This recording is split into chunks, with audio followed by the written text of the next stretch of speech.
Life is often unpredictable, and unfortunately, this means we don't know what could happen tomorrow. Having the right trauma cover in place can help ease the financial stress if you or a loved one suffers from a critical illness. Trauma or critical illness insurance pays a tax-free lump sum benefit if the insured is diagnosed with one of more than 30 or 40 different illnesses or injuries. Common illnesses that result in a trauma claim include things like heart attack, malignant cancer and stroke, but the policies typically also cover things like advanced diabetes, MS and muscular dystrophy, amongst others. Each policy is different, and the criteria you need to satisfy to make a claim can also vary between insurers. Trauma insurance is living insurance and is designed to help make the necessary adjustments to your lifestyle after suffering a traumatic event. The funds received from a trauma policy can be used for things such as medical expenses, reducing or paying out debt, making modifications to your home and/or car, or providing financial independence so that your reliance on family and friends for financial support is reduced. Basically, the funds can be used for anything that you'd like. Unlike total and permanent disablement or income protection insurance, eligibility for a trauma insurance benefit has nothing to do with your ability to work or not.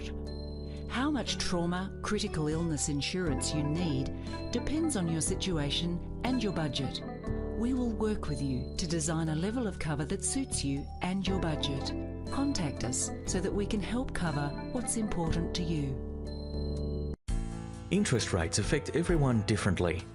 If you have a mortgage or two, own a business, invest your hard-earned savings, or live on your retirement fund, the decision made every month by the Reserve Bank of Australia, RBA, board affects you. With interest rates at historically low levels, thousands of mortgage holders are able to pay off their homes faster, but interest rate movements mean different things to different people. Although low interest rates help to reduce the costs of personal and investment loans, credit cards and business financing, on the flip side, investors watch returns on interest-bearing investments diminish substantially. They understandably do not celebrate with every rate cut. So, depending on which category you fit into, here are some thoughts on dealing with interest rates. Homeowners. With variable rates remaining low, do you use this as an opportunity to build a buffer against interest rates eventually rising? Or direct your spare cash to reducing credit cards or personal loans?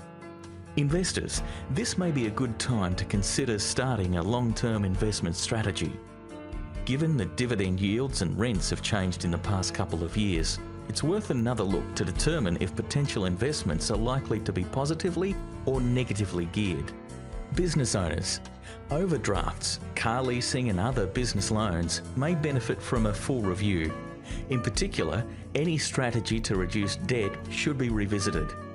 Maybe take advantage of a lower interest offer with another lender, but always balance the potential savings against any costs associated with moving your business to a new bank. Deposit holders.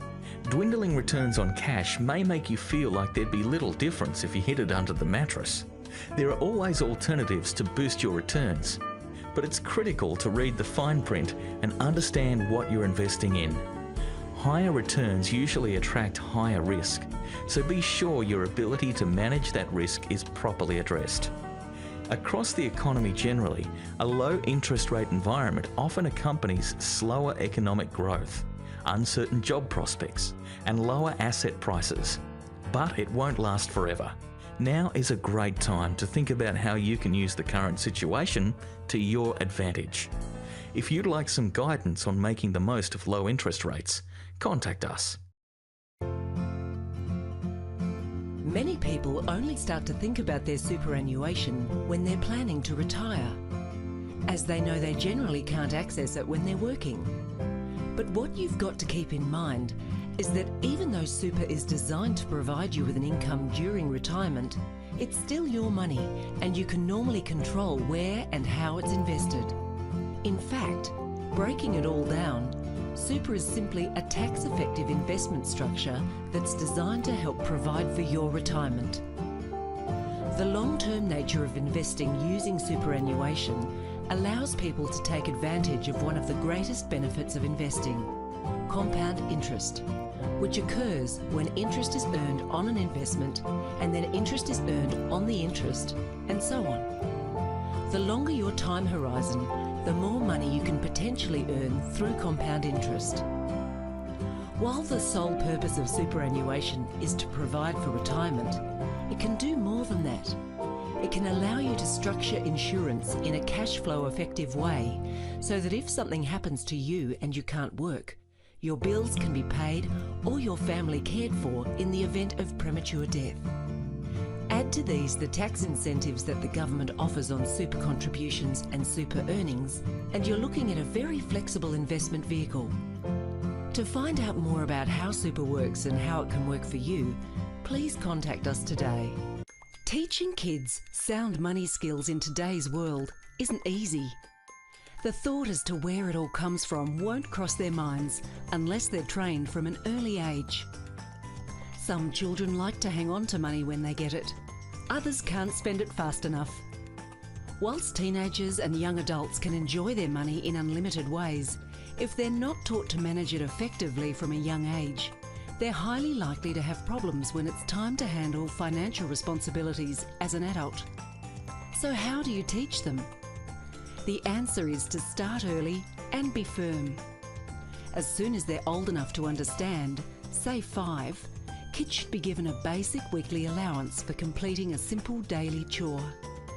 Make it something you can easily afford.